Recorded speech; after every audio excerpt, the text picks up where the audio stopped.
Bom dia, boa tarde, boa noite, seja o horário que você estiver vendo o nosso canal, sejam bem-vindos ao canal Diálogos Arqueológicos, um canal do Laboratório de Arqueologia da Universidade Federal do Rio Grande do Norte, em Natal. Sejam muito bem-vindas, sejam muito bem-vindos. Tá? Nessa retomada das nossas atividades, vamos hoje apresentar para vocês mais um vídeo da playlist sobre mitos e verdades na história da arqueologia, conforme a votação que foi colocada no nosso perfil no Instagram. Não esqueça de nos seguir também. Tá? Nós já falamos aqui nesse canal, principalmente nessa playlist de mitos e verdades na história da arqueologia, nós falamos sobre os tesouros escondidos no interior do Brasil, falamos sobre o continente da Atlântida, também falamos sobre as cidades perdidas nos sertões do Brasil, também falamos sobre os mitos das estruturas megalíticas e as histórias de grandes templos perdidos. Falamos também sobre seres gigantes que teriam vivido sobre a Terra e até onde a gente pode confirmar isso pela arqueologia. Tá? Hoje gostaria de tratar com vocês, e não esqueçam de observar na descrição, logo abaixo aí do vídeo, indicações de leituras para que vocês saibam um pouco mais sobre o assunto que nós vamos falar hoje. Hoje vamos falar sobre o mito de São Tomé ou Sumé.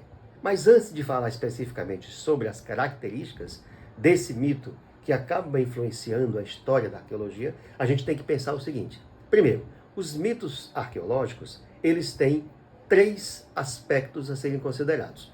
O primeiro deles é que eles estão ligados a histórias populares, ou seja, na tradição oral, na oralidade, determinadas histórias foram fixadas a partir de pessoas que foram importantes, indivíduos que foram importantes na política, na cultura, e essas histórias tornaram-se populares, e elas acabaram sendo introduzidas na história da arqueologia.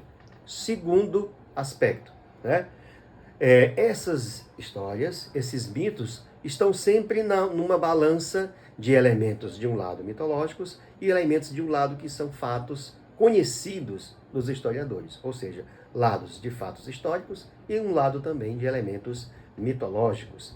E o terceiro aspecto dos mitos arqueológicos é a questão do seu impacto cultural, ou seja, não estamos aqui para julgar a importância ou não da oralidade, a importância ou não da cultura.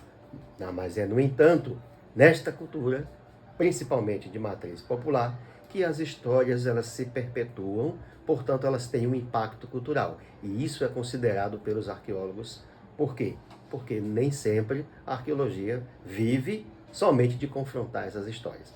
Falando sobre o mito de São Tomé ou Sumé, primeiro elemento importante dessa história, né, de pegadas que estariam em blocos rochosos espalhados no Brasil, e eles seriam pegadas dessa presença, né, de São Tomé, pregando por esses lugares. O primeiro aspecto que deve se considerar é que ele é, na verdade, o único mito que está ligado à conquista portuguesa, portanto, ele é unicamente de procedência luso-brasileira. Ou seja, né, essas histórias da pretensa viagem de São Tomé andando por esses lugares aqui, né, elas têm também três caminhos diferentes. Tá? E não esqueçam de ver a descrição, tá, da leitura que a gente sugere aí na descrição do vídeo. Tá? A primeira questão do mito de São Tomé é que ele é uma espécie de solução histórica. Uma espécie de solução histórica para tentar explicar, nos primeiros séculos da colonização portuguesa, a existência e a presença desses indígenas. Tá? E essas histórias estão relacionadas a um segundo aspecto. Qual é? Uma tentativa de, no imaginário, tá, ligar o Brasil ao continente asiático. Tá? E um terceiro aspecto, tá? Essa ligação com o continente asiático, essa ideia como solução histórica, ela está relacionada à cosmologia cristã. Tá?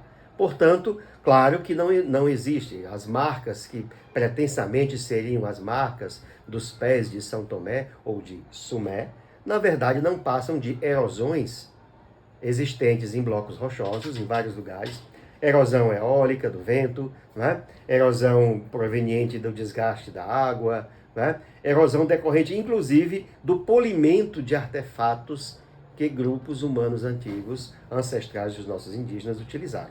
Portanto, não seriam pegadas de Sumé ou de São Tomé. Em alguns casos, dependendo do tipo de rocha, como por exemplo, em alguns lugares que nós temos depósitos sedimentares, muitas vezes essas pegadas são o quê? São marcas fossilizadas de grandes animais.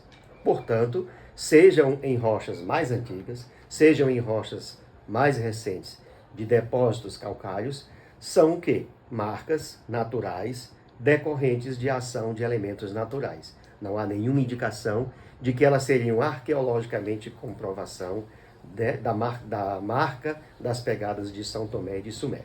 Não esqueçam de olhar a descrição do vídeo, fazer as leituras complementares e sejam bem-vindos de volta ao nosso canal, tá? E à nossa playlist, ao nosso conjunto de vídeos, tá? Mitos e verdades na história da arqueologia. Até a próxima.